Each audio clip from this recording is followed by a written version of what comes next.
Y ahora vamos a hablar con el periodista Mariano Obarrio, un periodista que yo en lo personal respeto muchísimo, por eso le he pedido si podía darnos unos minutos para analizar la realidad argentina desde su óptica.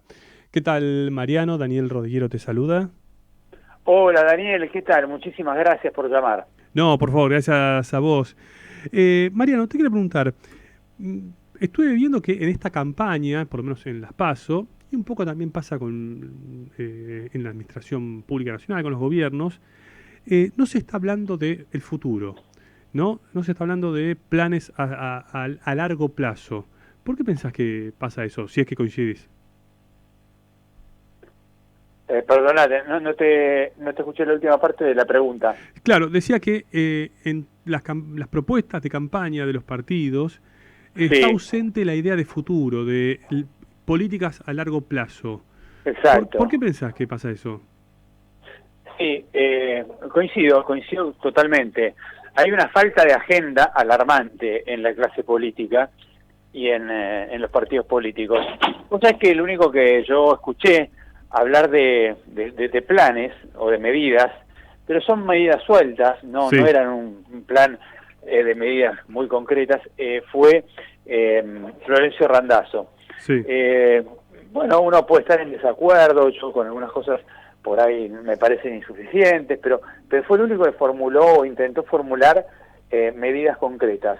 Mm, Después, Juntos por el Cambio, vos lo veías y apelaba a lo que apela Juntos por el Cambio, que son los eslogans, las frases hechas, vamos a mejorar la educación, vamos a cuidar que todos los chicos vayan a clase, bueno, todas esas cosas que son generalidades, ¿no? Y el Frente de Todos se perdió en una agenda vinculada a los eslóganes como, por ejemplo, la vida que queremos, o las frases desafortunadas que profirió Victoria Tolosa Paz. Entonces, es cierto, faltó una agenda de futuro, faltó una formulación de un plan de futuro. En la Argentina se necesita discutir el futuro laboral de los ciudadanos y sobre todo de los excluidos, ¿no? De las grandes masas de excluidos, y cómo capacitar, cómo insertarlos en el trabajo, en el sector privado, grandes planes de capacitación laboral para poder insertarlos en la futura producción que tiene que ver con la economía 4.0, con la cuarta revolución industrial, mm. y de eso no se habla. Te hablan de títulos, son títulos, por ejemplo, vamos a convertir a los planes sociales en trabajo. ¿Cómo? ¿Con qué instrumentos? ¿Con qué herramientas? De eso no se habla. Y yo creo que no se habla porque nadie quiere mostrar las cartas, porque cuando se muestran las cartas, inmediatamente aparecen las medidas que son antipáticas, ¿no? Por ejemplo, si Sí, uno tiene que hablar de creación de empleo, tiene que hablar de flexibilizar las normas laborales, de flexibilizar de bajar los impuestos, de bajar las cargas patronales, de mejorar algunas cuestiones que tienen que ver con intereses. Entonces, para no enfrentarse a esos temas, resulta que no se hablan de los temas de fondo. O tal vez también nadie quiere decir que hay que reducir los planes sociales, porque entonces consideran que mucha gente puede dejar de votarlos porque recibe planes sociales. Pero no se trata de eso, se trata de sustituir planes sociales por planes de capacitación y de trabajo efectivo, ¿no?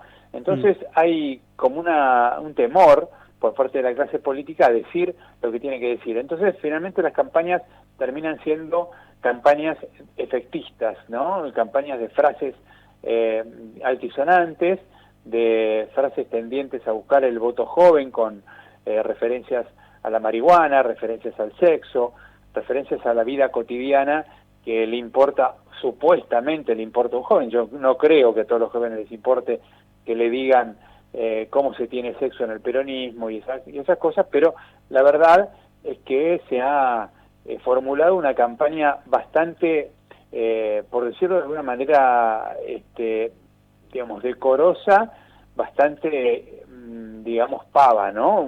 sí. Una campaña con frases pero muy superficiales, banales. Claro, ahora no, cuando a veces escuchamos dirigentes, a funcionarios, que cuando, por ejemplo, piden más presupuesto para seguridad, por ejemplo, dicen, bueno, pero si damos más presupuesto a seguridad, le tenemos que sacar a quién, a la salud, a la educación. O sea, nunca se habla de, ¿y si agrandamos la torta?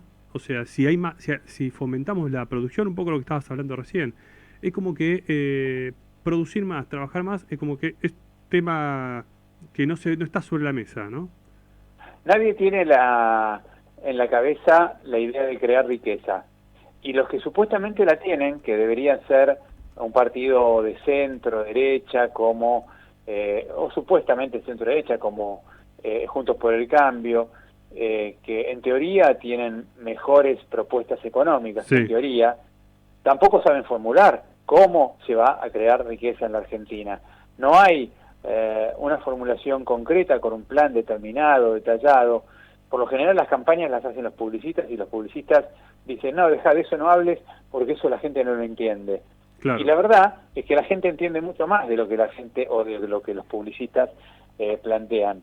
Si vos la ves a María Eugenia Vidal, vos, o al propio Diego Santilli, vos ves que hacen frases que son generalidades que cualquiera podría suscribir. ¿Quién no va a decir que hay que, digamos, mejorar la educación, o llevar a todos los chicos al colegio, o garantizar la libertad, o frenar los avances del avasallamiento institucional que formula el gobierno? Todo eso es totalmente suscribible por cualquiera, pero nadie habla de cómo agrandar la torta, de cómo generar riqueza. Claro. Y vos fíjate que, no quiero hacer autorreferencia, pero yo desde mi rol de periodista empecé a tratar de hablar de esto con un grupo de personas, lo llamamos Movimiento por los Valores de la Argentina, porque creo que para generar riqueza lo primero que hay que recuperar son los valores de la cultura del trabajo, el esfuerzo, la meritocracia, el respeto a la ley, la amistad social, el final de la grieta.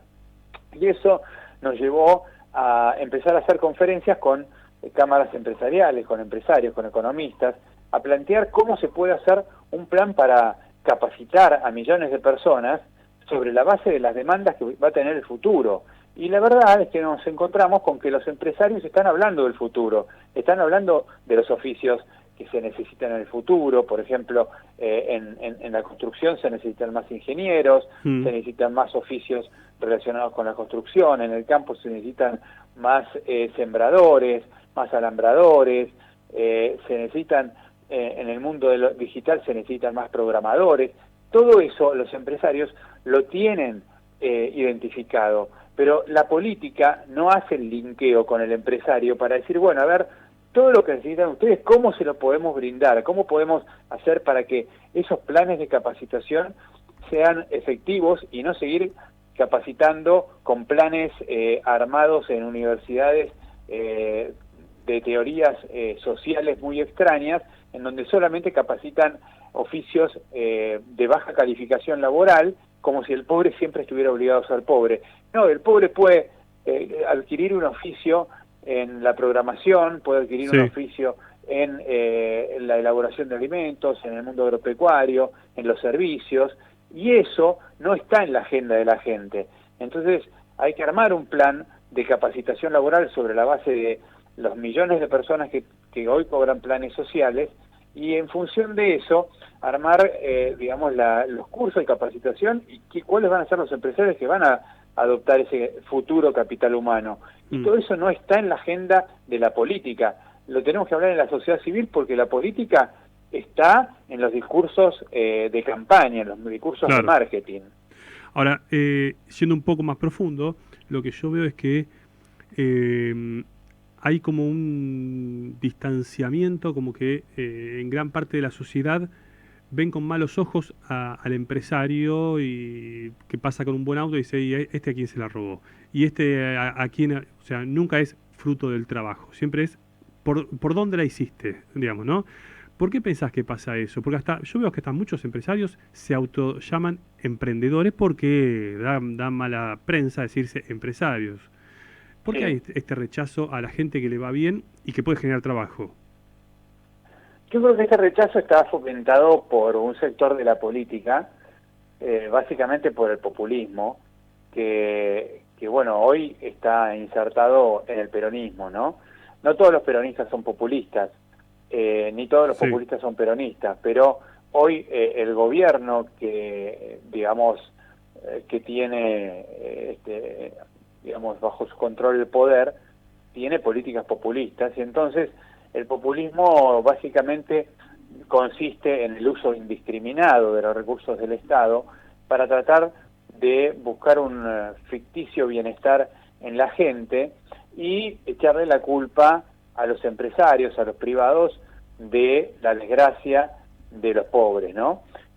Como es un discurso confrontativo, es una estrategia confrontativa que busca, como decía Ernesto Laclau, la teoría del conflicto permanente para la acumulación del poder. Entonces hay una gran propaganda en contra del sector privado, en contra del empresario, por más que a veces el empresario es un empresario que sale de los sectores humildes y que se transforma en productor, que tiene a su cargo 5 o 6 personas o 10, sí, que realmente la hizo trabajando, y eso es un empresario también.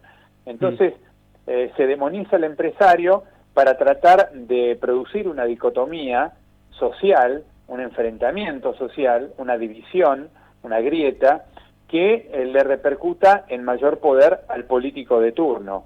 Es decir, la polarización contra el empresario, como el empresario no se lo puede votar, el empresario es el demonio, es el mal, vótenme a mí que yo los voy a salvar de estos truanes, ¿no? Entonces, esta es la mecánica por la cual se demoniza.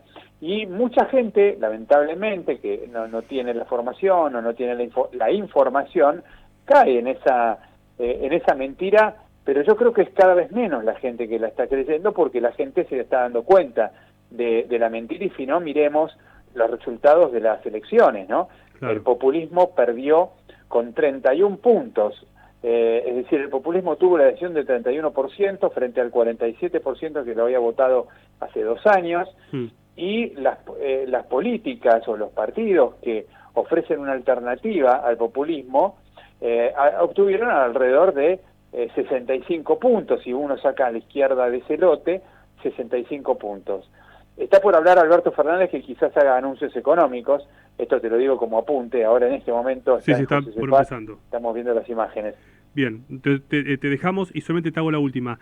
Quien se quiera comunicar con el Movimiento por los Valores de la Argentina, ¿cómo puede hacerlo?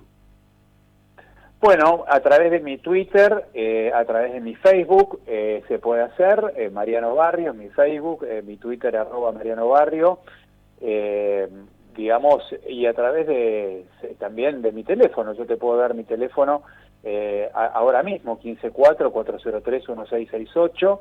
Bien. Lo tiene medio país porque, bueno, mucha gente me llama. También lo puedo hacer a través de mi teléfono. Todavía no tenemos vías más institucionales porque todavía no estamos tan organizados, estamos en plena organización, pero ya mientras nos vamos organizando vamos generando cosas, reuniones, digamos, estamos generando una página de internet, así que creo que, digamos, por todas esas vías es posible comunicarse. Bien, muchas gracias, Mariano. No te robamos más tiempo, te dejamos. No, por favor, gracias a vos, un placer, ¿eh? Chao, gracias, hasta luego. Bueno, adiós, Daniel. Fue Mariano Obarrio, periodista de reconocida trayectoria, y les vuelvo a repetir, para los que quieran sumarse al movimiento que de alguna forma encabeza el periodista Mariano Barrios, el Movimiento por los Valores de la Argentina, lo pueden hacer llamando, como dijo él, a su teléfono personal, que lo repetimos, es el 11-4403-1668, o si no, al Twitter, por ejemplo, del periodista, que es Mariano Obarrio, @Mariano Obarrio, digamos, ¿no? Así que, bueno,